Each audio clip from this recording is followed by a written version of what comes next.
Israeli अधिकारियों की बातचीत लीक होने से मचा हड़कंप। ईरान में पब्लिक विद्रोह फेल होने की खुफिया रिपोर्ट्स आई सामने। एक तरफ अपील की उठो और सरकार गिराओ, तो दूसरी तरफ चेतावनी की निकले तो मार दिए जाओगे। इजराइल और अमेरिका अब अपने ही चाल में फंस गए हैं। ये कोई थ्योरी नहीं बल्कि एक गुप्त अमेरिकी केबल से सामने आई चौंकाने वाली सच्चाई है। नमस्कार, आप देख रहे हैं इंडियन प्रेस हाउस और मैं हूं आपके साथ चतुर्वेदी श्रुति।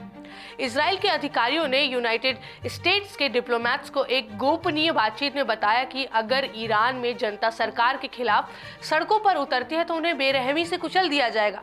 यानी एक तरफ पब्लिक में ईरानी लोगों से विद्रोह की अपील और दूसरी तरफ अंदर खाने में ये स्वीकार करना कि ईरान की सरकार और उसकी सुरक्षा एजेंसियां बेहद मजबूत हैं। अमेरिकी अखबार द वाशिंगटन पोस्ट की एक रिपोर्ट के मुताबिक ईरान में पहले भी हुए प्रदर्शन में हजारों लोग मारे जा चुके हैं और किसी भी नए आंदोलन को हिंसक तरीके से दबाया जा सकता है।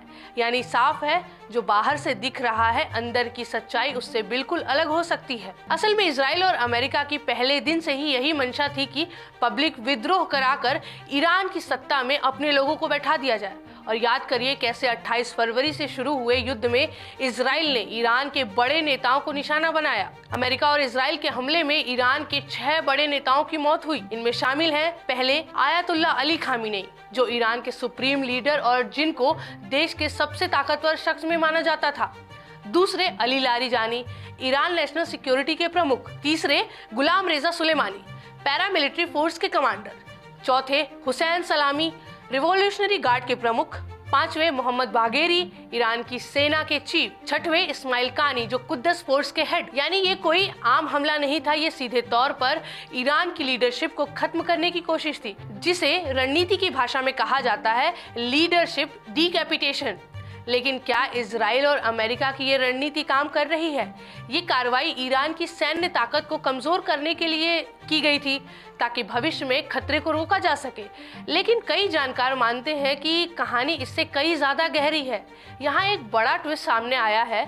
विश्लेषकों के मुताबिक इन नेताओं की मौत के बाद ईरान में एक सिंपैथी वेव देखने को मिल रही है। लोगों में ये भावना बढ़ रही है कि उनके नेता युद्ध के दौर में यानी संकट काल में जनता को छोड़कर भागे नहीं बल्कि आखिरी समय तक उनके साथ खड़े रहे।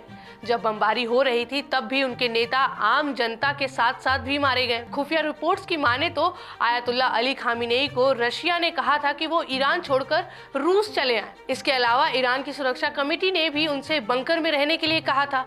लेकिन खामेनी ने कहा जब उनकी 9 करोड़ जनता बंकर में नहीं जा रही तो वो क्यों जाएंगे। अब सुनिए वो बात जो इस पूरे घटनाक्रम को और भी ज्यादा गंभीर बना देती है।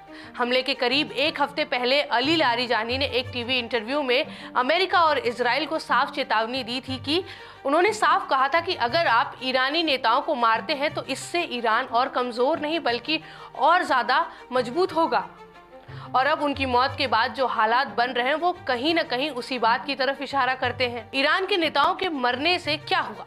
ईरान में एक राष्ट्रवाद की भावना मजबूत हुई, लोगों के बीच एकजुटता बढ़ी। यानी जो हमला सिस्टम को तोड़ने के लिए किया गया था वही अब कहीं न कहीं लोगों को और जोड़ रहा है। क्या ईरान हो गया है एकजुट? अब आखिरी और सबसे अहम सवाल, क्या इस नैरेटिव ने ईरान को और ज्यादा एकजुट कर दिया है?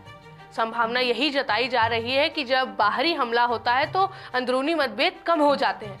लोग सरकार के खिलाफ नहीं बल्कि देश के साथ खड़े हो जाते हैं और शायद यही इस वक्त ईरान में हो रहा है।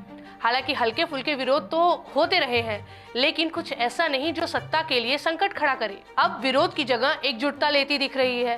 तो जैसा कि ट्रंप खुद स्वीकार कर चुके हैं कि उन्होंने ईरान की ताकत को कम करा का, ऐसे में सवाल है कि क्या इजराइल और अमेरिका की रणनीति चूक हो गई है या अमेरिका इजराइल के चढ़ाने में आ गया?